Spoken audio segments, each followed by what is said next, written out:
దేవునామానికి ఈ ఉదయకాల సమయంలో మహిమ కలుగును గాక. కూడి వచ్చిన మీ అందరికీ ప్రత్యేకమైన వందనాలు తెలియజేస్తున్నాను.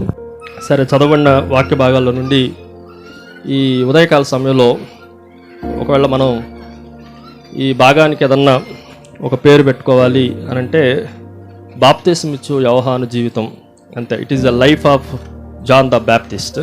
ఇది దేవుని వాక్యంలో మనం నేర్చుకోవలసిన అనేక మంది దైవ సేవకులు, అనేక మంది దైవజనుల లిస్టులో వాళ్ళ వరవడిలో బాప్తిస్మిచ్చు యోహాను కూడా ఒక గొప్ప దేవుని చేత వాడబడిన వాడు. ఈయన గురించి 4 సువార్తల్లో రాయబడింది. ఏ సువార్తికుడు మర్చిపోలేదు ఈయన గురించి. ఈయన కథనాన్ని, ఈయన దర్శనాన్ని, ఈయన యొక్క స్టోరీని మత్తయి, మార్కు, లూకా, యోహాను 4 సువార్తల్లో ప్రస్తావించబడతా వచ్చింది. ప్రాముఖ్యంగా మార్కు సువార్తలో, తర్వాత లూకా సువార్తలో దేవుడు తనకు కలగజేసిన గొప్ప విషయాలన్నిటినీ వారు చూపిస్తూ అనేక విషయాలు బోధించడానికి రాయబడిన మాటలు మనం చూడవచ్చు. దేవుడు ఒక వ్యక్తిని ఎన్నుకునేటప్పుడు, దేవుడు ఒక వ్యక్తిని ఏర్పాటు చేసుకున్నప్పుడు, దేవుడు ఒక వ్యక్తిని తన సేవ కొరకు పిలిచినప్పుడు, తన పని కొరకు పిలిచినప్పుడు, దేవుడికి ఉన్న ఉద్దేశాన్ని ఈరోజు బాప్తిస్మిచ్చు యోహాను జీవితంలో నుండి కొద్దిగా తొంగి చూచి మనం నేర్చుకోవడానికి ప్రయత్నం చేద్దండి.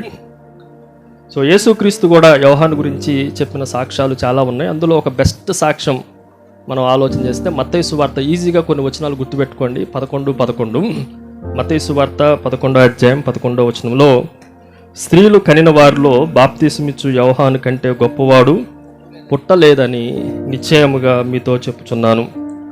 సో ఆ దినాల్లో అప్పుడు వరకు ఉన్న చరిత్ర అంతటిని జాగ్రత్తగా ఆలోచన చేస్తే బాప్తిస్మిచ్చు యోహాను స్త్రీల కనిన అందరిలో గొప్పవాడు అని స్వయంగా మనిషి కుమారుడు, దేవుని కుమారుడైన యేసుక్రీస్తు ప్రభువే బోధించడం మనం నేర్చుకోవచ్చు.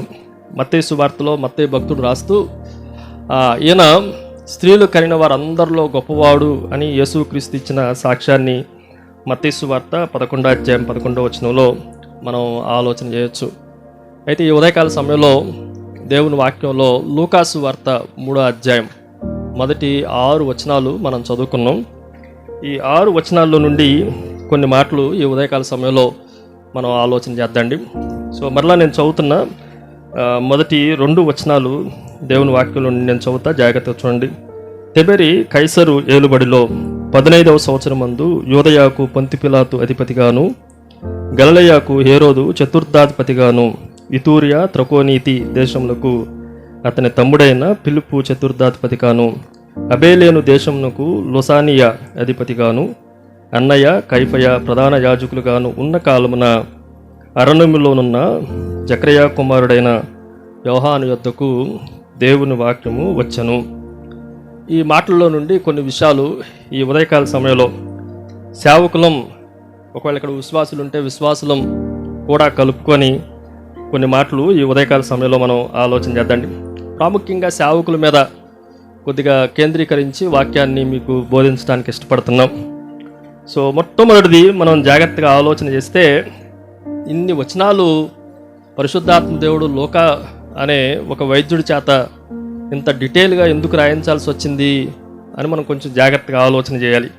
ఈరోజు ఈ చదవబడిన వాక్య భాగంలో నుండి కొన్ని ఆధ్యాత్మిక సత్యాలను సేవకులైన మనం ఖచ్చితంగా నేర్చుకోవాలి. ఆ నేర్చుకునే భాగంలోనే పరిశుద్ధాత్మ దేవుడు ప్రతి ఇన్సిడెంట్ని, ప్రతి చిన్న పదాన్ని, బైబిల్లో రాసిన ఉద్దేశాలు మనం కొంచెం జాగ్రత్తగా ఆలోచన చేయాలి. సో నెంబర్ 1, మొట్టమొదటిది మీకు జ్ఞాపకం చేసే మాట ఏంటంటే, ఖచ్చితమైన దేవునికి సేవకులం మనం. నేను మరలా కొంచెం రిపీట్ చేసి చెప్తాను. మనం ఎవరికి సేవకులం అంటే ఖచ్చితమైన దేవునికి, the only one and only God, ఏకైక దేవుడైన, అసలు దేవుడు అనే పదానికి చిరునామా అయిన దేవునికి మనం సేవకులం. మనం జాగ్రత్తగా ఆలోచన చేస్తే వాక్యం యొక్క ఖచ్చితత్వాన్ని మీకు జ్ఞాపకం చేస్తాం. వాక్యములో మనం ఎలాంటి వారం అనంటే, మనకు పుట్టుపూర్వత్రాలు ఉన్నాయి, మనకు చరిత్ర ఉంది, భౌగోళిక చరిత్ర, జియోలాజికల్ చరిత్ర ఉంది. పురావస్తు శాఖ వాళ్ళు ఒకవేళ అన్వేషణ చేస్తే ఆర్కియలాజికల్గా అన్నీ బయటపడే విషయాలు మనకి కనిపిస్తూ ఉన్నాయి. ఇప్పుడు మనం చదువుకున్న ఈ బాప్తిస్మిచ్చే యోహాను ఎవరు అని మనం జాగ్రత్తగా ఆలోచన చేస్తే, ఈ బాప్తిస్మిచ్చే ఆయన ఏ కల్పనా కథలలోనో, పుక్కటి పురాణాల్లోనో, ఊహాజనితమైన మాటల్లోనో ఎక్కడో ఉన్న దేవుళ్ళకైన సేవకుడు కాదు. భూమిని ఆకాశాన్ని నిర్మించి చరిత్రను సృష్టించి చరిత్రలోనికి వచ్చిన యేసుక్రీస్తు అనే ఒక గొప్ప దేవుని యొక్క సేవకుడు అన్న సత్యాన్ని మనం గ్రహించాలి. ఈ రోజుల్లో మనం ఏమనుకుంటున్నాం అంటే, అందరిలాగానే లోకంలో ఉన్న వాళ్ళలాగానే మనం కూడా ఫీల్ అవుతూ ఉన్నాం. ఏంటయ్యా అంటే, అందరూ వాళ్ళ భజనలు చేసుకుంటున్నారు, మనం కూడా మన దేవుని భజన చేసుకుంటున్నాం. కాదు, మన దేవుడు అందరి దేవుడు లాంటి వాడు కాదు. మనము అందరి సేవకులు లాంటి సేవకులం కాదు. మనకు ఒక చరిత్ర ఉంది. భూమి ఆకాశం నిర్మించిన దగ్గర నుండి, జగత్ పునాది వేయబడక మునుపు నుండి దేవుడు ఒక చరిత్ర కలిగిన వాడు.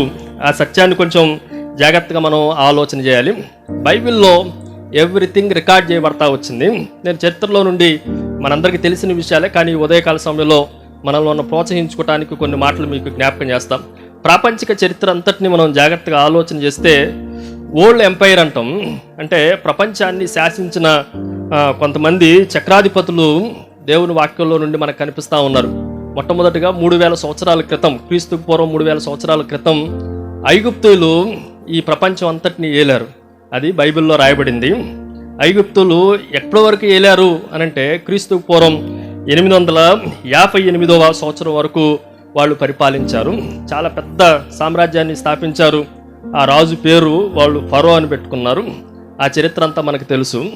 వాళ్ళ తర్వాత అష్షూరీయులు వచ్చారు. అష్షూరీయులు 858వ సంవత్సరం నుండి సుమారుగా 612వ సంవత్సరం క్రీస్తుకు పూర్వం వాళ్ళు కూడా ఈ ప్రపంచంలో ఉన్న రాజ్యాలన్నింటినీ శాసించగలిగారు. వీళ్ళు ఓల్డ్ కింగ్డమ్స్ అంటాం. ప్రపంచాన్ని ఏలేవారుగా మనకు కనిపిస్తూ ఉంది. ఆ టైంలోనే మాదియా పార్షికులు వచ్చారు, బబులోనీలు వచ్చారు. ఆ సమయంలో అష్షూరీయులు కాస్త కనుమరుగైపోయారు. రాజ్యము అష్షూరీయుల చేతిలోనికి వచ్చింది. అష్షూరీయుల చేతిలో మనందరికీ బాగా తెలిసిన వాళ్ళు మనకు కనిపిస్తూ ఉన్నారు. వారి గురించి తిగ్లత్ పిలేసెరు అన్న కొన్ని దేవుని ఆ రాజ్యాన్ని ఏలిన రాజుల పేర్లు కూడా బైబిల్లో ప్రస్తావించబడతా వచ్చినాయి. వాళ్ళు వెళ్ళిపోయిన తర్వాత బబులోనీయులు వచ్చారు. బబులోనీయులలో నెబుకద్నెజరు చేత చాలా ప్రారంభించబడింది, చాలా ఉన్నతంగా అది ఎదిగింది. పర్షియన్లు వచ్చి, పారసీకులు వచ్చి దానిని జయించి దాన్ని కూడా ముగించారు. ఆ తర్వాత మాదియా పారసీకపు రాజ్యం ఏర్పడింది. ఇప్పుడు ఎన్ని చెప్పానండి? మొదటిది ఐగుప్తీయులు వచ్చారు, తర్వాత రెండోది అష్షూరీయులు వచ్చారు, తర్వాత బబులోను వాళ్ళు వచ్చారు, ఆ తర్వాత నాలుగోది మాదియా పారసీక రాజులు కూడా మనం ఆలోచన చేయొచ్చు. సైరస్ ఇంగ్లీష్లో రాయబడింది, తెలుగులో కోరేషు అని రాయబడతా వచ్చింది. సైరస్ ద గ్రేట్, ఆయన రాజ్య పరిపాలన అంతా చేయటం మనం చదువుతాం. ఆ తర్వాత దానియేలు యొక్క దర్శనాలు, ఆ విషయాలన్నీ మనం ఆలోచన చేస్తాం. ఆ తర్వాత వారు వచ్చిన తర్వాత వారు వెళ్ళిపోయారు. ఆ తర్వాత గ్రీకుల సామ్రాజ్యం ప్రపంచాన్ని శాసించడం ప్రారంభించింది. అలెగ్జాండర్ ది గ్రేట్ అనేవాడు ఆ గ్రీక్ సామ్రాజ్యాన్ని చాలా విస్తారంగా అభివృద్ధి చేయటం మనం చూడవచ్చు. ఆ తర్వాత రోమన్లు వచ్చారు. రోమన్లు వచ్చిన తర్వాత అలెగ్జాండర్ కాస్త కనుమరుగైపోయాడు. ఆ రోమన్లో నుండి మనకి ఇప్పుడు చదువుకుంటున్న వాక్య భాగంలో సీజర్ అనే ఒక రాజు పరిపాలించడం మనం చూడవచ్చు. అంటే ఒక మాటలో మీకు జ్ఞాపకం చేసే మాట ఏంటంటే, మనం ఎవరి సేవకులం అంటే అల్లటప్ప సేవకులం కాదు, ముక్కు మొహం లేని సేవకులం కాదు, వెనక ముందు లేని సేవకులం కాదు, ఏదో కల్పించబడితే కల్పించిన దాన్ని ఆరాధించే సేవకులం కాదు. మనం ఎలాంటి వారికి సేవకులం అని మనం ఆలోచన చేస్తే ఖచ్చితంగా చరిత్ర ఉన్న సేవకులం, ఖచ్చితంగా మన ఉనికి తెలిసిన సేవకులం, ఖచ్చితమైన దేవునికి సేవ చేసే సేవకులం. అంత మాత్రమే కాదు, ఊహాజనితంగా ఉన్నది కాదు.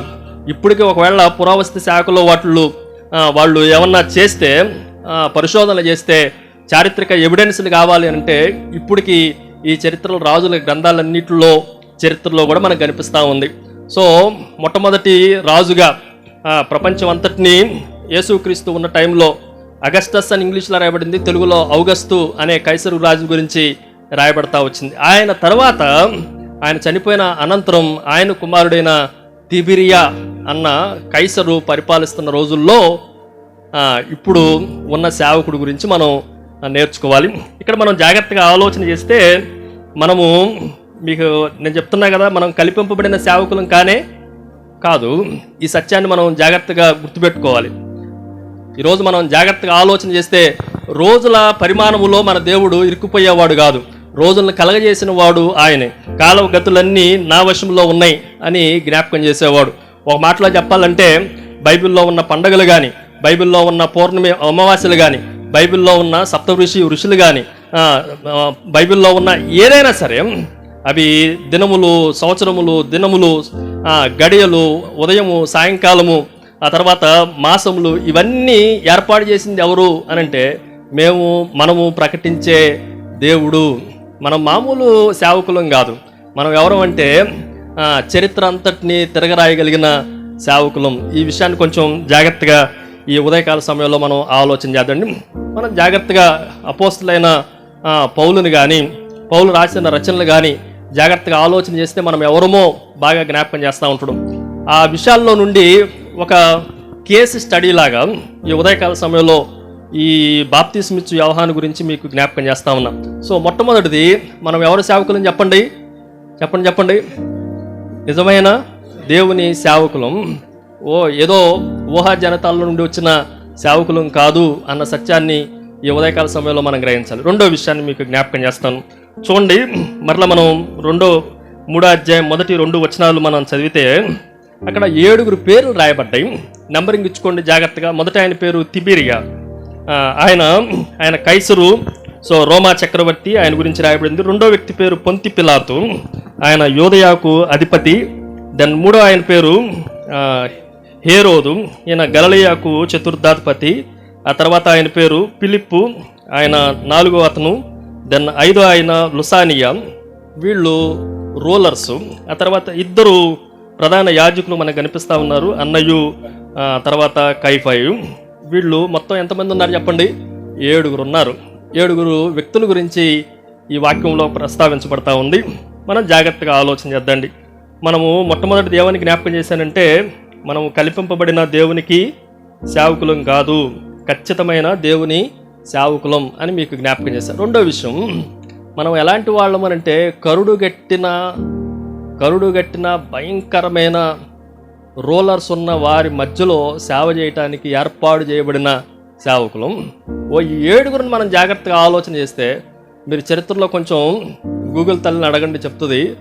వీళ్ళు 7 భయంకరమైన కరుడుగట్టిన ఒక ఉగ్రవాదులు లాంటి, ఉన్మాదులు లాంటి వాళ్ళు. మనం జాగ్రత్తగా ఆలోచన చేస్తే వీడు 7 గురించి కొంచెం ఊరకనే మీకు జ్ఞాపకం చేస్తాం. తిబెరియా మనం జాగ్రత్తగా ఆలోచన చేస్తే ఆయన కైసరు, ఆయన రోమా చక్రవర్తి. మనందరికీ తెలిసినట్లుగా రోమా చక్రవర్తిని మనం కైసర్ అంటాం కదా. సో ఈ మొట్టమొదటి రోమా చక్రవర్తి ఎవరు అని అంటే మనంతకు ముందు తెలిసినట్లుగా ఆయన పేరేం పేరు చేయండి? అగస్టస్. సో ఔగస్తు అనే సామ్రాజ్యపు అధికారి ఆయన కానీ, ఆ తర్వాత వచ్చిన ఈ తిబెరియా కానీ, వీళ్ళిరువురు ఎలాంటి వాళ్ళు అంటే యాంటీ క్రైస్ట్కి సంబంధించిన వాళ్ళు. దేవుణ్ణి, యేసుక్రీస్తు ప్రభువుని బద్ధశత్రువులుగా చూసిన వాళ్ళు, భయంకరమైన వధ జరిగించిన వాళ్ళు. వీళ్ళు రోమా సామ్రాజ్యాన్ని పరిపాలిస్తున్నప్పుడు ఒక్కడిని కూడా ఎవరిని నమ్మని వాళ్ళు. ఏ మాత్రము కొద్దిగా నోరు కదిపినా, నోరు తెరిచినా వాళ్ళని నానా రకాలైన శిక్షలు వేసి శిక్షించడం ద్వారా భయంకరమైన మరణ వధని చేసేవాళ్ళు. వాళ్ళు రోమా సామ్రాజ్యం, అసలు రోమా సామ్రాజ్యపు శిక్షల్లోనే ఒక బిగ్గెస్ట్ శిక్ష ఏంటి అని అంటే సిలువ. సో సిలువ శిక్ష అనేది ఎవరు ఇంప్లిమెంట్ చేశారు అని మనం ఆలోచన చేస్తే ఇదిగో ఈ కైసర్ రాజులే వాళ్ళు చేస్తూ వచ్చారు. తర్వాత రెండో ఆయన పేరు పొంతి పిలాతు. ఈయన కూడా మనం జాగ్రత్తగా ఆలోచన చేస్తే యేసుక్రీస్తుకు సిలువేసింది ఎవరు చెప్పండి? ఈయన రాజుగా ఉండి ఏదైనా శాసించగలడు, కానీ ప్రజల ఆమోదమే గొప్ప అనుకొని దేవుని నిర్ణయాలను కాలదూలే ఒక భయంకరమైన అధిపతి ఈయన. సో మీకు బర్బా కావాలా, యేసుక్రీస్తు కావాలంటే ప్రజలందరూ బర్బాను కోరుకుంటే మాకు బర్బానే చాలు అనుకొని బర్బాను విడుదల చేసి యేసుక్రీస్తు నీతిమంతుడని తెలిసి కూడా ప్రజలందరూ ఎదుటికి వచ్చి చేతులు కడుక్కున్న తర్వాత కూడా సిలువ శిక్షను అమలు చేసిన ఒక కరుడుగట్టిన నేరస్తుడు. అలాంటి వ్యక్తి ఎవరు చెప్పండి? పొంతి పిలాతు. మరొక వ్యక్తి ఉన్నాడు, ఆయన పేరు హేరోదు. ద గ్రేట్ హేరోదు కుమారుడైన మొదటి అధ్యాయంలో కనిపించే ఆయన మహారాజు. ఆయన హేరోదు అనే మహారాజు, ఆయన మొట్టమొదటి అధిపతి. సో ఆయన కూడా కరుడుగట్టిన నేరస్తుడు. ఎంత కరుడుగట్టిన నేరస్తుడు అంటే 2 సంవత్సరాల వయసు కలిగిన చిన్నపిల్లలందరినీ ఏ నేరం చేయని వాళ్ళని చంపేస్తాడా? ఎంత కరుడుగట్టిన వాడండి వీడు. మనం జాగ్రత్తగా ఆలోచన చేస్తే వాళ్ళు ఏ అన్యాయం చేయలేదు, ఏ భయంకరమైన దోషములు పాపములు చేయలేదు, ఎవడి మీద ఏ నింద వేయటానికి లేదు. అలాంటి అమాయకులైన 2 సంవత్సరాల పిల్లల వయసున్న వారిని అందరినీ హేరోదు మహారాజు ఏం చేశాడు అని అంటే, కేవలం యేసుక్రీస్తుని చంపాలి అన్న ఉద్దేశంతో అందరినీ రామాలో అంత వధ ఏర్పడటానికి, అంత అంగలార్పు రావటానికి కారణం ఏంటి అని అంటే హేరోదు మహారాజు వాళ్ళ ముగ్గురు పేర్లు ఇక్కడ రాయబడ్డాయి. ఒక ఆయన పేరు ఇప్పుడు చదువుకుంటున్న హేరోదు. ఈయన్ని వాస్తవానికి చరిత్రలో ఏమనంటామంటే హేరోదు అంటిపాస్ అని అంటాం. ఈ హేరోదు అనే వ్యక్తిని మనం జాగ్రత్తగా ఆలోచన చేస్తే చాలా దుర్మార్గుడు. సొంత తమ్ముడు భార్యని ఏం చేస్తున్నాడండి, ఆ దగ్గర నుంచి తీసివేసి ఆయన పెళ్లి చేసుకున్నాడు. ఇంకా ఎంత అనంటే, ఇది నువ్వు తప్పు అని చెప్పిన సేవకుడిని తలగొట్టించేసి ఆ తలని పళ్ళెములో పెట్టించి అంత కరుడుగట్టిన దుర్మార్గుడు ఎవరైనా హేరోదినియా అనే తన తమ్ముడు భార్య ఫిలిప్పు భార్యని వివాహం చేసుకొని అన్యాయం చేసిన ఒక భయంకరమైన ఉన్మాది. ఆ తర్వాత మరొక ఆయన పేరు ఏం పేరు చెప్పండి? ఫిలిప్పు. ఈ ఫిలిప్పును కూడా మనం ఆలోచన చేస్తే ఈయన కూడా కొన్ని చతుర్థాధిపతి అంటే అప్పుడున్న యోధా రాజ్యాన్ని అంతా 4 భాగాలు చేసి ఒక్కొక్క భాగాన్ని ఒక్కొక్కళ్ళు ఏళ్తా ఉన్నారు. సో అలాంటి భాగములో ఈయన కూడా ఫిలిప్పు ఎలాంటి వాడంటే ప్రజల మీద కఠోరంగా ఉండగలడు, కానీ తన భార్యని తీసుకుని వెళ్తే అన్నని ఏమీ చేయలేని ఒక అసమర్థుడు. ఇలాంటి భయంకరమైన కరుడుగట్టిన ఫిలిప్పు జీవితం కూడా మనం జాగ్రత్తగా ఆలోచన చేస్తాం. ఫైనల్గా లుసానియా అనే మరొక హేరోదు మహారాజు యొక్క కుమారుల్లో మరొక కుమారుడు. ఆయనకి ఇచ్చిన భాగం చాలా చిన్న భాగం. చాలా చిన్న భాగానికి, చిన్న దేశానికి ఆయన రాజుగా ఉన్నాడు. కానీ చిన్న దేశానికి రాజుగా ఉండి పెద్దగా నేరాలు ఏం చేయకపోయినా ఈయన కూడా మనం జాగ్రత్తగా ఆలోచన చేస్తే చిన్న చిన్న విషయాల్లో కూడా, పనికిరాని విషయాల్లో కూడా అన్ని చోట్ల ఏలు పెట్టి ఎవరైతే ప్రభువుని ఆరాధిస్తున్నారో వాళ్ళకి వ్యతిరేకంగా ఉన్నవాడే. వీళ్ళు 5 ఆ రోజు ఉన్న పొలిటికల్ లీడర్స్. వీళ్ళు 5 ఎవరు చెప్పండి? ఆ రోజుల్లో ఉన్న పొలిటికల్ లీడర్స్. తిబిరియా, 2 ఆయన పేరు పొంతి పిలాతు, 3 ఆయన పేరు హేరోదు, 4 ఆయన పేరు ఫిలిప్పు, 5 ఆయన పేరు లుసానియా. కానీ 2 ప్రధాన యాజకులు ఉన్నారు. వాళ్ళ పేరు ఏంటి అనంటే అన్న 2 ఆయన పేరు కైఫా. వీళ్ళిద్దరిని కూడా కొంచెం జాగ్రత్తగా ఆలోచన చేస్తే వీళ్ళిద్దరూ కూడా యేసుక్రీస్తుకి శిలువ శిక్ష అమలు చేసేటప్పుడు ప్రధాన యాజకులుగా వీళ్ళు కూడా రాంగ్గా ఉన్నవాళ్ళే. కొంచెం జాగ్రత్తగా ఆలోచన చేద్దాం. ప్రధాన యాజకత్వం అనేది మనం జాగ్రత్తగా ఆలోచన చేస్తే దేవుని వాక్యం తెలిసిన వాళ్ళందరూ అది అహరోను సంతానానికి సంబంధించింది. అహరోను లీనియాజిలో నుండి రావాల్సింది. అహరోను తరతరములకు ప్రధాన యాజకుడయ్యే అవకాశం ఉంది. కానీ వీళ్ళు యాజకత్వాన్ని అహరోను సంతతిలో నుండి రాలా. వీళ్ళు ఎవరంటే ఈ పొంతి పిలాతు దగ్గర నుండి, హేరోదు దగ్గర నుండి, రోమా చక్రవర్తులుగా ఉన్నవాళ్ళు యోధాలో ఉన్న ఈ మందిరాలకి వాళ్ళు ఏం చేసేవాళ్ళు అనంటే ప్రధాన యాజకుల్ని పాలకులు నియమించేవాళ్ళు. గవర్నమెంట్ నియమించేది. అలా గవర్నమెంట్ నియమించగా వచ్చిన ప్రధాన యాజకులు. సంవత్సరానికి ప్రధాన యాజకుడు ఒక్కడే ఉండాలి. కానీ వెరైటీగా మనం ఆలోచన చేస్తే 2 ప్రధాన యాజకులు ఉన్నారు. అన్న మామ అయితే కైఫా అల్లుడు. కానీ మనం జాగ్రత్తగా ఆలోచన చేస్తే బిబ్లికల్ ప్యాటర్న్లో తండ్రి తర్వాత కుమారులు రావాలి, కుమారుల తర్వాత వాళ్ళు కుమారులు రావాలి. కానీ వీళ్ళు ఎలాంటి వాడంటే అన్న తన అల్లుడు కూతురినిచ్చిన భర్తకి నువ్వే చెయ్యి. కానీ ఒకసారి ప్రధాన యాజకుడు అయిన తర్వాత పాత ప్రధాన యాజకుడికి మందిరంలో పని ఉండకూడదు. పాత ప్రధాన యాజకుడు ఎక్కడ ఏలు పెట్టడానికి అవకాశం లేదు. కానీ ఈ మామ ఎలాంటి వాడంటే అల్లుడు ఏం చేయాలన్నా ఈ మామే ఇన్ఫ్లుయెన్స్ చేసేవాడు. ఇలాంటి కరుడు గట్టిన ఆధ్యాత్మికంగా ఏమాత్రము విలువలు లేని ప్రజల మధ్యలో ఒక ఆయన ఉన్నాడు. ఆయన పేరు బాప్తిస్మిచ్చు యోహాను. ఇప్పుడు మనం ఎలా ఉన్నాం తెలుసా? వాడు బాగలేదు, వీడు బాగలేదు, అలాంటి బాగోలేనప్పుడే దేవుడు నిన్ను సేవకుడిగా పెట్టిండు. ఈ రోజుల్లో ప్రభుత్వాలు సరిగా లేనప్పుడు, మన చుట్టూ ఉన్న పాలకులు సరిగా లేనప్పుడు, కరుడుగట్టిన విశ్వాసులు అవిశ్వాసులు మన చుట్టూ ఉన్నప్పుడు, ఎవడు మన మాట వినకుండా ఉన్నప్పుడు, అలాంటి సందర్భాల్లో బాప్తిస్మిచ్చు యోహాను లాగా నువ్వు మంచి పరిచర్య చేయటానికి, దేవుడి కొరకు బ్రతకటానికి దేవుడు నిన్ను ఎన్నుకున్నాడు. ఈ సత్యాన్ని మనం గ్రహించాలి. ఎందుకు ఆ మాటలు చెప్తుందంటే, ఇంత భయంకరమైన ఉన్మాదులున్న రోజుల్లో దేవుడు ఎవరిని ఏర్పాటు చేసుకుందంట? మనం జాగ్రత్తగా ఆలోచన చేస్తే తిబిరియా ఆయన ఎన్నో పరిపాలన చేసే టైము 15వ సంవత్సరం అనంది. ఎందుకు 15వ సంవత్సరం అందంటే, 15వ సంవత్సరంలో అప్పటికి వాళ్ళ తండ్రి అగస్టస్ చనిపోయాడు. ఫుల్ పవర్ అథారిటీ అని చేతిలోకి వచ్చింది. ఇష్టానుసారంగా చాలా పీక్స్లో ఉన్నప్పుడు, దేవుణ్ణి నమ్మిన వారిని బాగా ఇబ్బంది పడే పీక్స్ టైంలో దేవుడు ఎవరితో మాట్లాడుతున్నాడు అని అంటే, చెప్పండి ఎవరితో మాట్లాడుతుండు? బాప్తిస్మిచ్చు యోహానుతో మాట్లాడుతూ ఉన్నాడు. నేను కొన్ని మాటలు మీకు జ్ఞాపకం చేస్తా. ఈ 7గురిని మనం జాగ్రత్తగా ఆలోచన చేస్తే, సొసైటీలో మంచి పొజిషన్ ఉంది, సొసైటీలో మంచి పవర్ ఉంది, సొసైటీలో మంచి పేరు ప్రఖ్యాతులు ఉన్నాయి, సొసైటీలో వీళ్ళకి కావాల్సిన ప్రతిదీ క్షణాల్లో జరిగిపోతూ ఉంటుంది. వీళ్ళు ప్రపంచ దృష్టిలో చాలా గొప్పవాళ్ళు, కానీ in God's sight they are nothing. కానీ దేవుని దృష్టిలో ఎలాంటి వాళ్ళు చెప్పండి? వీళ్ళు జీరో. కానీ ప్రపంచ దృష్టిలో, లోక దృష్టిలో బాప్తిస్మిచ్చు యోహాను ఎలాంటి వాడంటే జీరో. నాగరికత లేనివాడు, ఎక్కడో అరణ్యంలో జీవించేవాడు, మిడతలను కొండతేనను తాగేవాడు, ఇంకా చెప్పాలంటే ఒంటె రోమాలని వస్త్రాలుగా ధరించుకున్నవాడు. కల్చర్ ఏమీ తెలియదు, కానీ దేవుని దృష్టిలో ఈజ్ ద హీరో. ప్రపంచంలో చాలా పేరు ప్రఖ్యాతులున్న వాళ్ళు, సేవకులు, ఒకళ్ళ అన్న కైపాలాగా మన చుట్టూ కూడా చాలామంది ఉంటారు. గవర్నమెంట్ వాళ్ళని బిషప్లు చేస్తే బిషప్లుగా పిలువబడే వాళ్ళు చాలామంది ఉంటారు. కానీ దేవుడు నిన్ను పిలిచాడా? దేవుడు నిన్ను ఏర్పాటు చేశాడా అని అంటే కొంచెం జాగ్రత్తగా ఈ ఉదయకాల సమయంలో కొంచెం కఠినంగా చెప్పినా జాగ్రత్తగా వినాలి. మనం ఎలాంటి వాళ్ళం అని మనం జాగ్రత్తగా ఆలోచన చేస్తే, కరుడుగట్టిన పాలకుల మధ్యలో, ఆధ్యాత్మికత లేని ఆత్మీయ నాయకుల మధ్యలో నమ్మకమైన సేవ చేయుటకు దేవుడు మనల్ని ఏర్పాటు చేసుకున్నాడు అన్న సత్యాన్ని మనం ఆలోచన చేయాలి. ఎవరి మీద బ్లేమ్ చేయొద్దు.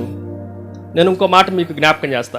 వీళ్ళంతా హై పొజిషన్లో ఉన్నారు కదా, ప్రపంచాన్ని రూల్ చేసే తిబిరియా కానీ, యోధా దేశాన్ని పరిపాలన చేసే పొంతు పిలాతు కానీ, యేసుక్రీస్తుకే శిక్ష చేసేంత ఇన్ఫ్లుయెన్స్ ఉన్న ఇలాంటి వాళ్ళ దగ్గరికి దేవుని వాక్యం రాలా. వాళ్ళ దగ్గరికి దేవుని వాక్యం రాలా. మంచి సీట్లలో మంచి సింహాసనాల మీద కూర్చున్న వాళ్ళ దగ్గరికి దేవుని వాక్యం రాలా. దేవుని వాక్యం ఎక్కడికి వచ్చిందంటే చెప్పండి, అరణ్యములో ఉన్న జకరియా కుమారుడైన యోహాను యొద్దకు దేవుని వాక్యం వచ్చను. మనం జాగ్రత్తగా ఆలోచన చేస్తే మన పొజిషన్స్ బట్టి మన దగ్గరకు రాదు. నేను చెప్తాను, ఎన్సీసీలో స్టేట్ ప్రెసిడెంట్ అయినా కూడా మన దగ్గరికి దేవుని వాక్యం రాదు. నీ పొజిషన్ను బట్టి నీ దగ్గరికి ఏ వాక్యం రాదు. నువ్వు దేవుడికి నమ్మకమైన సేవకుడైతే దేవుని వాక్యం దేవుడు నీ దగ్గరకు వస్తాడు. జాగ్రత్తగా కొంచెం ఈ ఉదయకాల సమయంలో మనం ఆలోచన చేద్దండి. మొదటి దేవాన్ని జ్ఞాపకం చేశానండి. మొట్టమొదటి మాట ఏమని చెప్పాను? మనం కల్పింపబడిన వారికి, కల్పింపబడిన దేవతలకు మనం సేవకులంగానే కాదు, ఎలాంటి వాడికి సేవకులని చెప్పండి? ఖచ్చితమైన దేవునికి మనం సేవకులు. ఉన్నవాడును అనువాడును అని ఖచ్చితంగా చెప్పిన దేవునికి మనం సేవకులం. నేనే దేవుణ్ణి, నేను తప్ప ఇంకెవడో లేడు అని ఖచ్చితంగా చెప్పగలిగిన దేవునికి మనం సేవకులం. మనం సేవించే సేవకుడు ఎలాంటి వాడంటే, నేనే మార్గము, నేనే సత్యము, నేనే జీవము అని చెప్పిన దేవునికి మనము సేవకులం, ఖచ్చితమైన సేవకులం.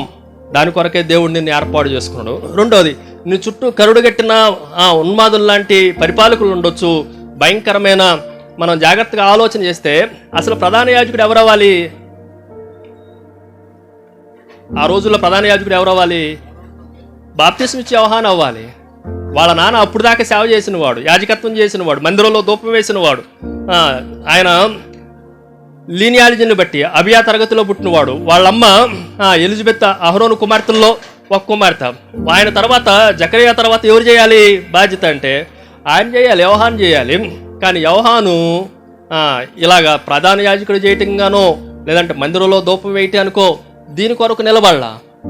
దేవుడు దేని కొరకైతే పంపించాడో ఆ పని కొరకే ఆయన ఎక్కడికి వెళ్ళిండు? అరణ్యంలోకి. నేను ఒక మాట చెప్తా, అరణ్య అనుభవం మన అందరికి ఉండాలి. అరణ్య అనుభవం అంటే ఏమీ లేదు. ఒక మాటలో మీకు జ్ఞాపకం చేయాలంటే, మనల్ని మనం నుల్లిఫై చేసుకుంటాం. దేవుడు యేసుక్రీస్తు ప్రభు దగ్గర గురించి ఫిలిప్పీలకు రాసిన పత్రికలో తెలుగులో చాలా అద్భుతంగా రాయబడిన మాట, రిక్తునిగా చేసుకునటం. అరణ్యం అనుభవం ఏంటనంటే, నా దగ్గర ఏమీ లేదు. ఒకవేళ ఆయన దేవుని మందిరంలో ఉంటే ఇలాగ చెప్పొచ్చు, నేను ప్రధాన యాజకుడిని, 100 సంవత్సరాల వయసులో నా తల్లిదండ్రులకి వాగ్దానం ఇచ్చి పుట్టినవాడిని. ఎలిజబెత్ ఏదైతే పలక మీద రాసిండో, మా నాన్న రాసిండో, ఎలిజబెత్ అదే చెప్పింది. దేవుడు డైరెక్ట్గా వచ్చి కన్నది. యేసుక్రీస్తు దగ్గరికి వెళ్తే, నేను గర్భంలో ఉన్న నా తల్లి, నేను ప్రభువుని దర్శించడానికి వెళ్తే గంతుల ఇన్ని క్వాలిటీస్ ఉన్న ఆయన ఎక్కడికి వెళ్ళిపోయాడు అంటే చెప్పండి, అరణ్యంలోకి వెళ్ళిపోయాడు.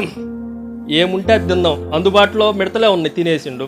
అంతేగాని నాకు 5 స్టార్ బిర్యానీ పొట్లాలు కావాలి, నాకు నోట్లు కట్టలు కావాలి, ఎక్కడన్నా మీటింగ్ కావాలంటే ఏమన్నా ఉందా గిఫ్ట్లు కావాలని అనుకోలేనా. జాగ్రత్తగా మనం ఆలోచన చేస్తే, ఈరోజు మన దగ్గరికి ఎందుకు దేవుని వాక్యం రావట్లేదు, దేవుడు మనల్ని దర్శించట్లేదంటే, మనం నుల్లిఫై చేసుకోవటం ఎప్పుడో మానేసిను, మనల్ని రిక్తులుగా చేసుకోవటం ఎప్పుడో మానేసిను, 0 స్థాయిలోనికి రావటం ఎప్పుడో మానేసిను. కానీ ఈయన ఎంత పెద్దవాడుగా ఉండవలసిన వాడుగా ఉండి ఏం చేస్తున్నాడు చెప్పండి, ఆయన అరణ్యంలో ఆ పూటకి ఏ తేను ఉంటే అది తినడాగేవాడు.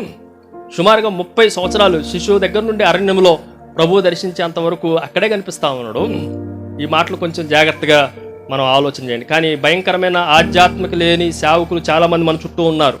వాళ్ళని చూసి మీరు మోసపోవద్దు.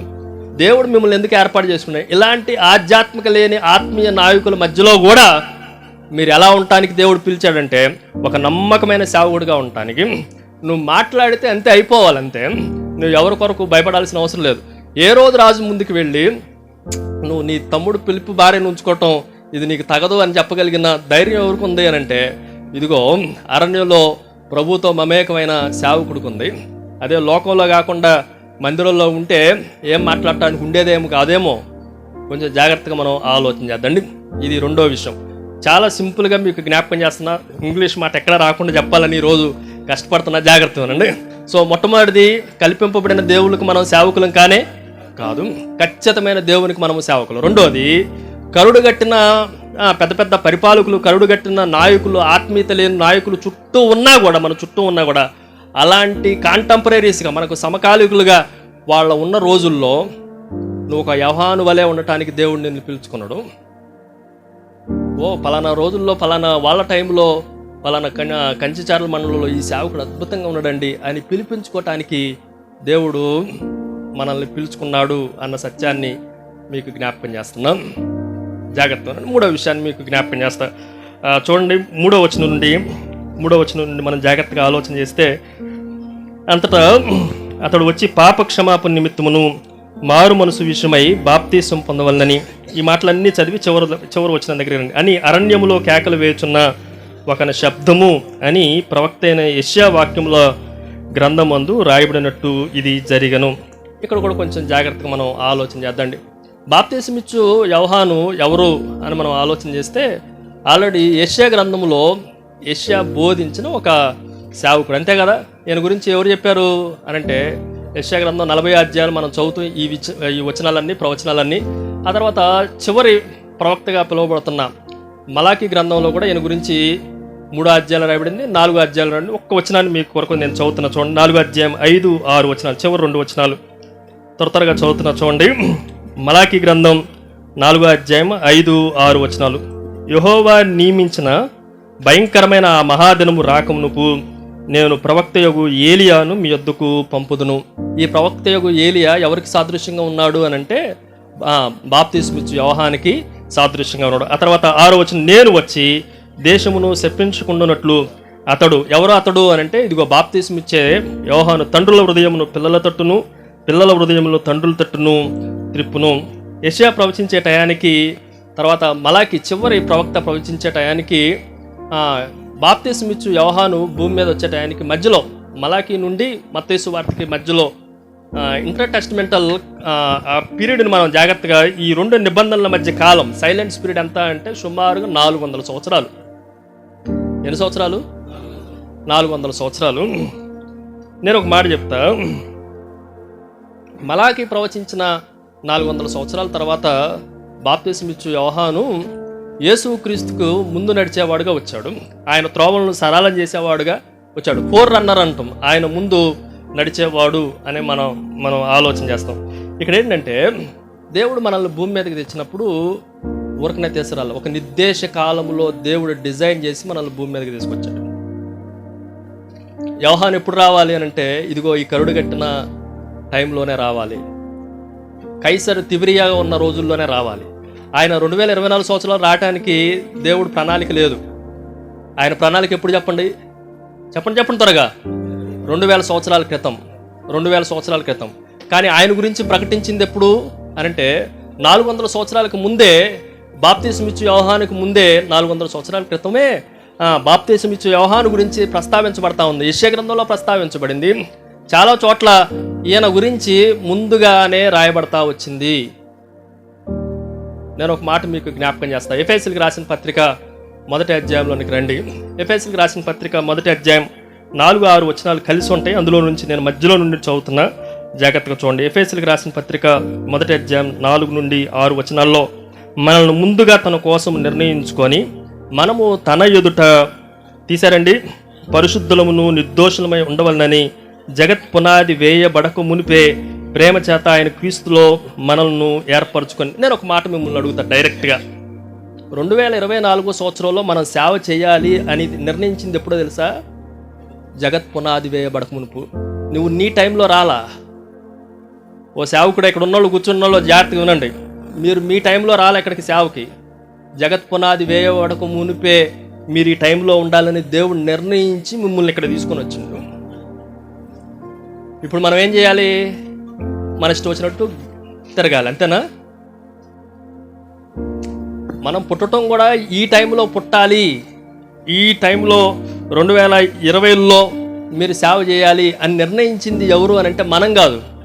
ఎవరు నిర్ణయించాడంటే, ఖచ్చితమైన దేవుని సేవకులం కదా. నేను మిమ్మల్ని కొంచెం జాగ్రత్తగా హెచ్చరించడానికి, ప్రోత్సహించడానికి చెప్తున్నాను. బాప్తీసం ఇచ్చే యోహాను ఆయన టైంలో అద్భుతంగా సేవ చేసింది 1.5 సంవత్సరం మాత్రమే. ఆయన ఉన్న ఎక్కువ సంవత్సరాలు సేవ చేశాడా?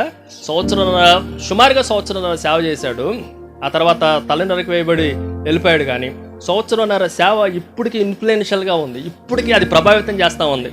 దేవుడు నిన్ను ఈ సంవత్సరం ఉంచాడు అనంటే, ఈ కాలంలో నిన్ను ఉంచాడనంటే, నువ్వు భయంకరమైన అనేకుల్ని ప్రభావితం చేసే సేవ చేయటానికి దేవుడు ఇక్కడ నిన్ను ఉంచాడు. ఆ రోజుల్లో ఆయన ఎవరిని హెచ్చరించడానికి ఎవరిని చేశాడు అని అంటే, పెద్ద పెద్ద వాళ్ళని హెచ్చరించగలిగిండు. ఇప్పుడు ఏ రోజు రాజు దగ్గరికి వెళ్ళి మనం హెచ్చరించగలంటే, ఇక్కడ ఎవరన్నా రాజు దగ్గరికి వెళ్ళి ఎవరన్నా హెచ్చరించగలవా? ఎమ్మెల్యే పాపం చేసినా, ఎంపీ పాపం చేసినా, పెద్ద పెద్దోళ్ళు పాపం చేసినా, ఒక్క క్రైస్తవ సేవకుడు కూడా నోరెత్తలేని పరిస్థితిలో ఉన్నాం. కానీ ఈ రోజుల్లో ఉన్న ఎస్టాబ్లిష్మెంట్, ఈ రోజుల్లో దేని కొరకు దేవుడు మనల్ని పిలిచాడో ఆ పిలుపుకు తగినట్లుగా ఉండాలి.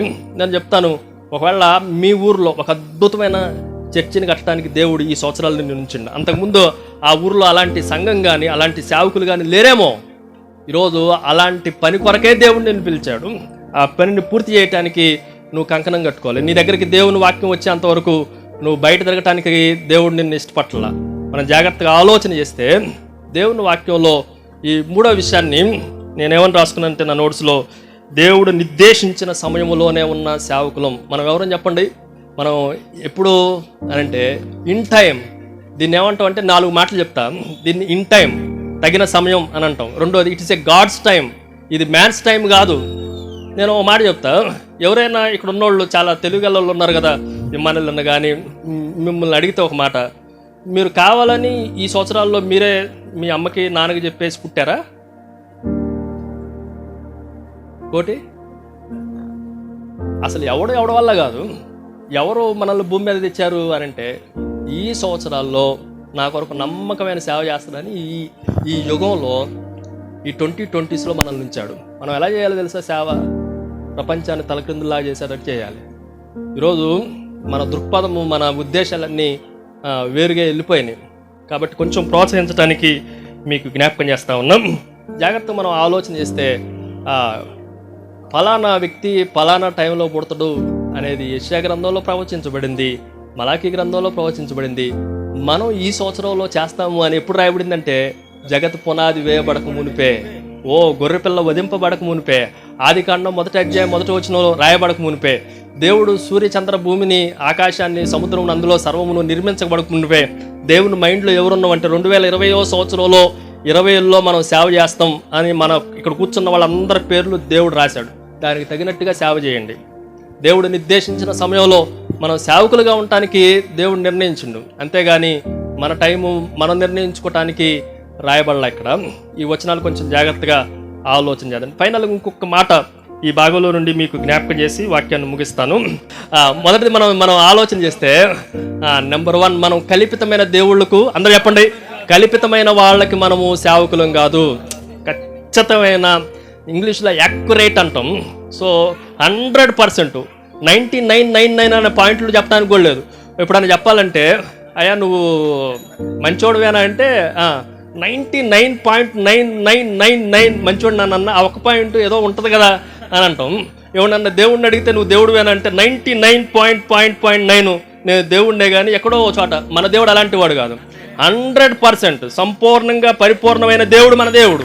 అలాంటి వాడికి మనం ఏం చేస్తున్నాం అంటే సేవ చేస్తున్నాం. అలాంటి సేవకులు మనం మామూలు సేవకులం కాదు. రెండోది, మన చుట్టూ కరుడు కట్టిన వాళ్ళు ఉన్నా దేవుడు అనుమతిస్తే తప్ప బాప్తిస్మిచ్చు యోహాను పరిస్థితి అంతే.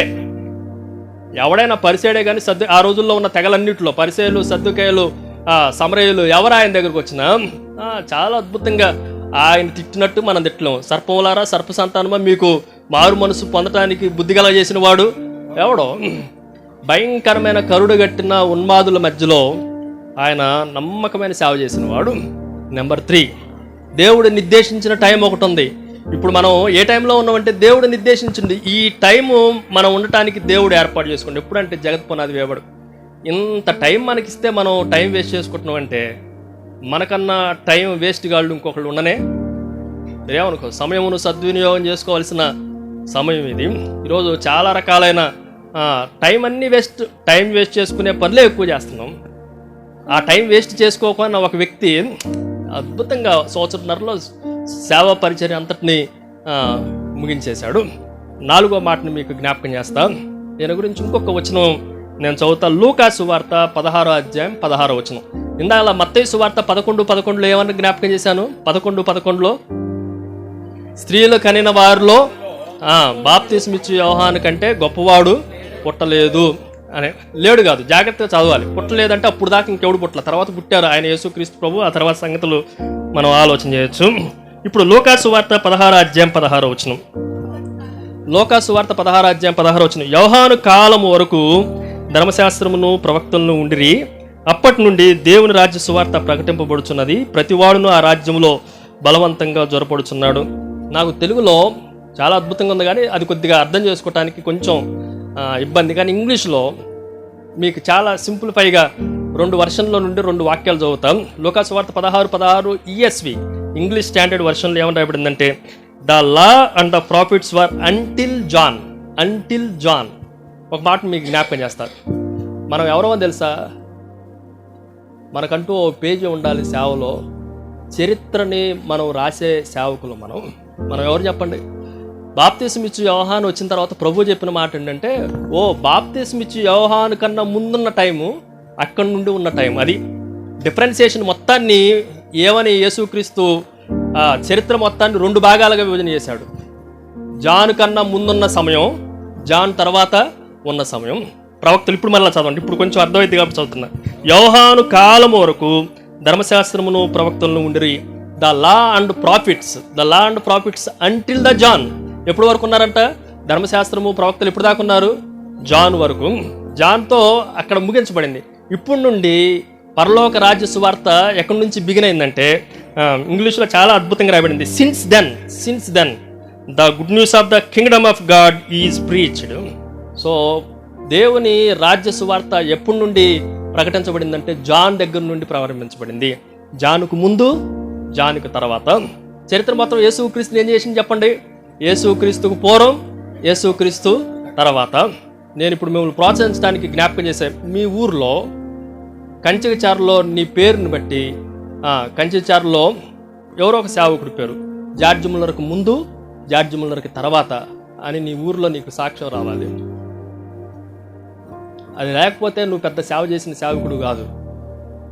నీ ఊర్లో ఏమని సాక్ష్యం పలకబడాలి అని అంటే, పలానా సేవకుడు ముందు, పలానా సేవకుడికి తర్వాత. ఈరోజు మనం ఈ 4వ మాటలో చరిత్రలో ఒక ప్రత్యేకమైన స్థానం గుర్తింపు కొరకు దేవుడు నిన్ను ఎన్నుకున్నాడు. అంతేగాని చరిత్రలో కలిసిపోవటానికి దేవుడు నిన్ను ఎన్నుకోవాలి. అంత పెద్ద దేవుడు ఇంత చిన్నవాడిని ఎన్నుకోవాల్సిన అవసరం లేదు కదా. కానీ ఇంత చిన్నవాడిని కూడా ప్రపంచంలో కరుడుగట్టిన 7 పేర్లు రాసి వీళ్ళని నేను ఎన్నుకోలే, వీళ్ళ దగ్గరికి నేను రాలేదు. కానీ ఇదిగో దేనికి ప్రపంచం దృష్టిలో ఏ మాత్రము ఎన్నిక లేని బాప్తిస్మిచ్చు యోహాను దగ్గరికి నేను వచ్చాను. బాప్తిస్మిచ్చు యోహానుకు ముందు, బాప్తిస్మిచ్చు యోహాను తర్వాత అన్న చరిత్రను నేను ఏం చేశాను చెప్పండి, విడగొట్టాను. ఈరోజు నీ ఊర్లో, నీ గ్రామంలో, నీ సంఘంలో నువ్వు ఎలా ఉండాలంటే నీ ముందు, నీ తర్వాత. నీకు ఒక టైం పీరియడ్ ఉంటుంది.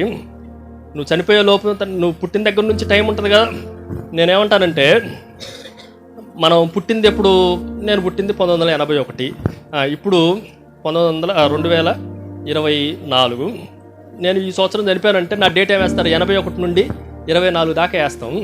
కానీ మన డేట్లు అట్లా ఉండకూడదు. సేవకులు నిన్ను సేవకు అభిషేకించిన దగ్గర నుండి నువ్వు సేవ ముగించే టైంకి చాలా తక్కువ కదా. నేను సేవకు వచ్చింది 2008లో, ఇప్పుడు సేవ 24, సుమారుగా 15 సంవత్సరాలు అయింది. ఈ 15 సంవత్సరాలు నేను ఎవరిని ఇన్ఫ్లుయెన్స్ చేయగలిగా? ఈ 15 సంవత్సరాల్లో చిన్న సాక్ష్యాలాగా చెప్పాలనుకుంటే చాలామందిని ఇన్ఫ్లుయెన్స్ చేయగలిగిన, పెద్ద వాళ్ళని ఇన్ఫ్లుయెన్స్ చేయగలిగిన, చిన్న వాళ్ళని ఇన్ఫ్లుయెన్స్ చేయగలిగిన. నీకంటూ ఈ సేవా పీరియడ్లో ఈ సంవత్సరం నుండి నీ గత చరిత్ర గురించి నీకు అనవసరం. పౌలు అంటాడు, నేను పూర్వము దోషకుణ్ణు, హింసకుణ్ణు, హానికరుణ్ణు. దాని గురించి ఏ మాత్రం లెక్కడగట్లా.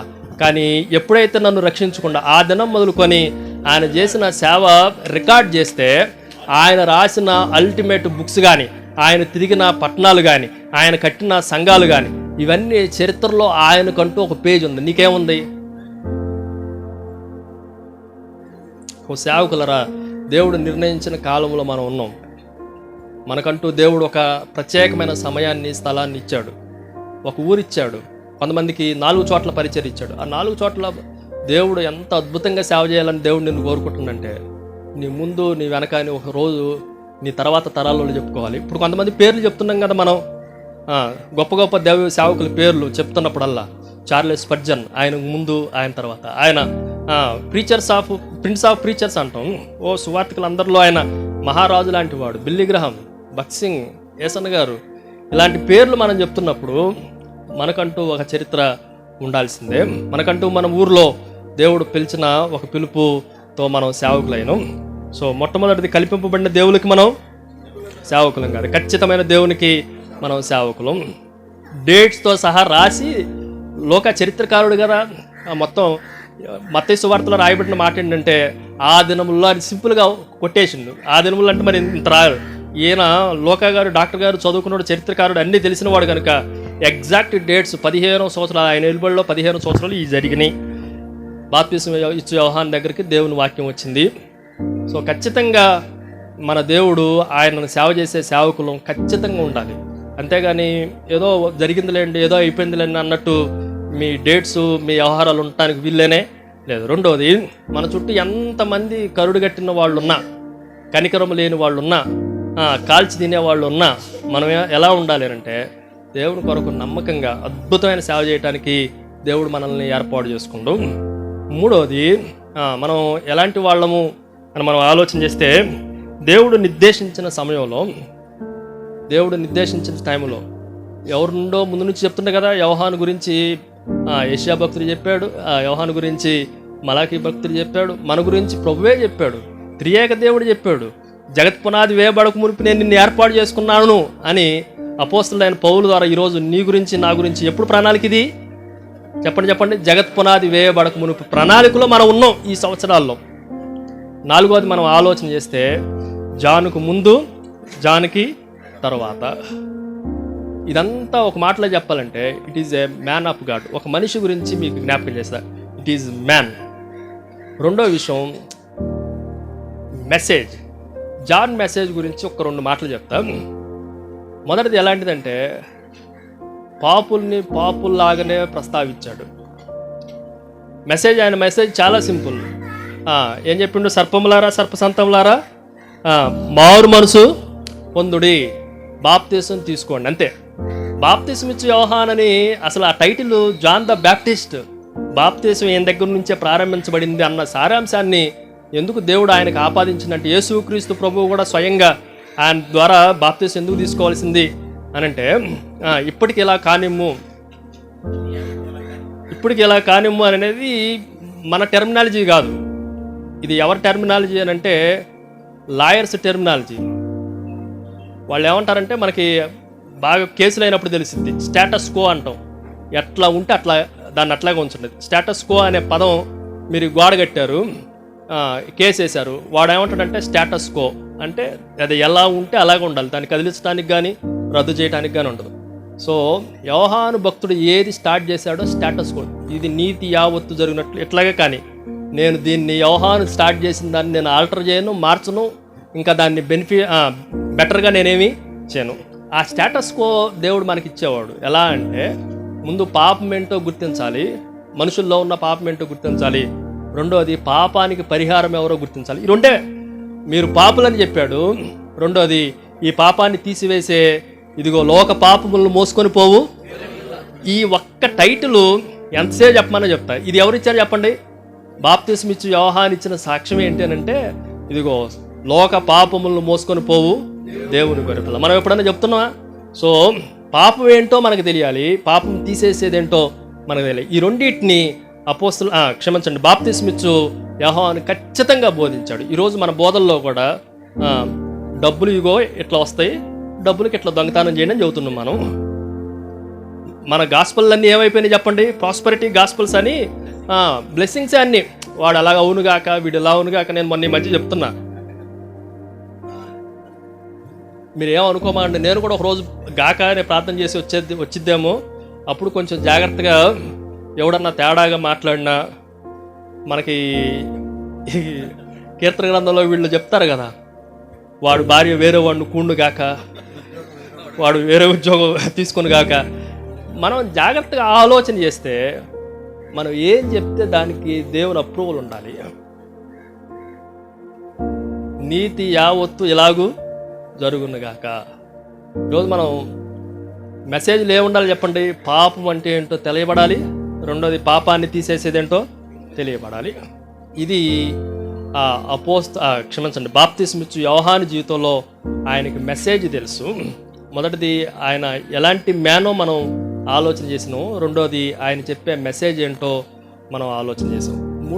మూడో మాట ముచ్చటంగా చెప్పేసి వాక్యాన్ని ముగించేస్తాం.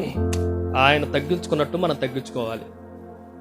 ఇంత రాజుల్ని శాసించగలిగేవాడు, ఎవరినైనా ఎదురు తిరిగి మాట్లాడగలిగేవాడు, ఎవరినైనా చేసేవాడు, ప్రభువు దగ్గరికి వచ్చిన తర్వాత ఆయన ఎచ్చవలసి ఉన్నది నేను తగ్గవలసి వచ్చింది. ఆయన చెప్పులు వారు ఇప్పటికైనా నేను మరి మనం కుర్చీల మీద కూర్చొని వాటర్ బాటిల్ పెట్టు, టీ బట్టరా, బలిపేట మీద షూ అయిపో, అదేమంటే ఏయో చెప్తారు. ఇక్కడ ఉన్న సేవకులందరూ నేనేమంటానంటే, కొంతమంది నిన్నగాక మొన్న వచ్చిన సేవకుడు కూడా, అంటే మన భాషలో చెప్పాలంటే జూనియర్ సేవకులు కూడా సీనియర్లు వస్తే కొద్దిగా వీడికి ఏం తెలియదు అన్నట్టు ఉంటారు. అలాంటి వాళ్ళని దేవుడు నలగొట్టును గాక. ఈరోజు కొంచెం జాగ్రత్తగా మనం ఆలోచన చేస్తే, సేవకుడు ఎప్పుడు తగ్గవలసిన వాడే. సేవకుడు ఎప్పుడు నువ్వే క్రీస్తువే, నువ్వేనా ప్రజలు ఆ రోజుల్లో ప్రజలు ఇద్దరు కోసం వెయిట్ చేస్తూ ఉన్నారు. ఒక ఆయన బాప్తిస్మ ఇచ్చు యోహాను, రెండో ఆయన యేసుక్రీస్తు. మెస్సయ్య గురించి, ఆయన ముందు వచ్చే ప్రవక్త గురించి ఇశ్రాయేల్ ప్రజలు 400 సంవత్సరాల నుంచి ఎదురు చూస్తూ ఉంటుందో, బాప్తిస్మ ఇచ్చు యోహాను రావడంతో బాప్తిస్మ ఇచ్చు యోహాను దగ్గర ప్రజలు వచ్చి, పెద్దలు వచ్చి, నువ్వేనా అంటే నేను కాదు, నా వెనక వచ్చేవాడు ఇంకోడు ఉన్నాడు, ఆయన చెప్పులు వారు వినపటానికని నేను యోగ్యుడిని కాదు. ఈరోజు దేవుని కన్నా, ప్రభువు కన్నా తమ్మును తాము హెచ్చించుకునే సేవకులు ఎక్కువైపోయారు. నాకు తెలిసి ఈ రోజుల్లో యేసుక్రీస్తు ప్రభు వస్తే, అబ్బో ప్రభు నీకు తెలీదు, నువ్వు కూర్చొని నేను చెప్తా వాక్యం అనేవాళ్ళు ఈ రోజుల్లో చాలామంది ఎక్కువయ్యారు. జాగ్రత్త. మనం ఎలాంటి వారం? తగ్గవలసిన వారం, అన్ని విషయాల్లో తగ్గవలసిన వారం. ప్రభువే మన జీవిత హృదయ సింహాసనాల మీద ప్రభువే అధిరోహించునుగాక. ఆయన తప్ప ఇంకెవరికి మన స్థానం ఇవ్వటానికి వీళ్ళనే లేదు. మనం తగ్గవలసిన వారమే. మనం ఎప్పటికీ ఒక మాట చెప్పాలంటే, ఆయన షూస్ లేసి ఇప్పటానికి కూడా పనికిరాం మనం. ఇంకో ఆయన చెప్పాడు, బిల్లి గ్రహం గారు ఒక మాట మాట్లాడుతూ, I am the dust on the shoe of almighty. నేను దేవుని అత్యధికమైన ఆ షూ మీద ఉన్న ధూళి లాంటి వాడిని, దుమ్ము లాంటి వాడిని అని చెప్పుకున్నాడు. మనం నేను స్టేట్ ప్రెసిడెంట్ని, ఇలా చెప్పకపోతే మళ్ళీ నేను చేయి ఎక్కను. ఈ పొజిషన్లన్నీ పొయ్యిలో పోవును గాక. దేవుడు మనం అందరం దీవించిన గాక. ఈ మాటలు, ఈ 4 విషయాలు కొంచెం జాగ్రత్తగా. ఆయన ఎలాంటి మనిషి అని అంటే చెప్పండి. మొట్టమొదటిది ఖచ్చితమైన నిజమైన దేవుని సేవకుడు. రెండోది కరుడుగట్టిన పరిపాలకుల మధ్య, ఆత్మీయత లేని ఆధ్యాత్మిక నాయకుల మధ్యలో ఒక నమ్మకమైన సేవ చేసిన వాడు. మూడవది దేవుడు నిర్ణయించిన టైం, నేను ఈ టైంలో రావాలి, యేసుక్రీస్తు కన్నా 6 నెలలు ముందు రావాలి అని ఎరిగి తన పని తాను చక్కగా చేసి నెరవేర్చిన వాడు. నాలుగవది ఆయన ఎలాంటి వాడు అని మనం ఆలోచన చేస్తే చెప్పండి, చరిత్రలో ప్రత్యేకమైన గుర్తింపు కలిగిన వాడు. జానుకు ముందు, యోహానికి ముందు, యోహానికి తర్వాత అని ఒక మంచి చరిత్రను సృష్టించిన వాడు. ఇదంతా ఆయన మ్యాన్ గురించి. ఆయన మెసేజ్ ఏంటి అని అంటే, మనం పాపులు అని గుర్తు చేశాడు, మన పాపాలను తీసుకెళ్లే గొర్రెపిల్ల ఏంటో మనకి జ్ఞాపకం చేశాడు. ప్రజలందరితో చెప్తున్న మాట ఏంటంటే, యేసుక్రీస్తు వైపును చూపించి, ఇదిగో మన లోక పాపములను మోసుకొని పోయే దేవుని గొర్రెపిల్ల. ఆయనకి ఖచ్చితంగా ఆ బోధ మనం చేయాలి. నా మూడవ విషయాన్ని మనం ఆలోచన చేస్తే, ఆయన ఎలాంటి వాడు అని అంటే, తన్ను తాను బాగా తగ్గించుకున్నవాడు. ఎక్కడ తన్ను తాను హెచ్చించుకోవాలా? ఈ రోజుల్లో హెచ్చించుకున్నట్టు ఎక్కువ అయిపోయింది. తన్ను తాను తగ్గించుకున్నవాడు, అందరూ చెప్పండి, తన్ను తాను తగ్గించుకున్నవాడు హెచ్చించబడును. ప్రభువే మనల్ని హెచ్చిస్తాడు. ఒక రోజున మిమ్మల్ని దేవుడు హెచ్చించినట్లుగా ఆయన బలిష్టమైన రెక్కల క్రింద దేన మనస్కులై ఉండుడి, తగ్గించుకొని ఉండుడి. ఒక చేపలు పట్టేవాడిని అపోస్తులకి ప్రథముడిగా చేసి పరలోకంలో 12 సింహాసనాలు వేసి పేతురుని, యోహాను, వీళ్ళు విద్య లేని పామర్లు కూర్చోబెడితే ఐఏఎస్లు, ఐపీఎస్లు, నాలాంటి మెడికల్ డాక్టర్లు వెళ్ళి వాళ్ళ ముందు నుంచోవాలి. నీ ఊర్లో నీకు ఇచ్చినంత సింహాసనం ఇంకెవడికవ్వడు. కాబట్టి నమ్మకంగా దేవుని సేవ చేద్దాం, ప్రభు కొరకు ప్రజలు వెళ్దాం. మనము మామూలు వ్యక్తులం కాదు, మహాదేవుని సేవకులం, ఆయన సైనికులం. ఆయన మనల్ని ఏర్పాటు చేసుకున్న ఏర్పాటుని మనం జ్ఞాపకం చేసుకుందాం. దేవుడి మాటలను దీవించిన గాక.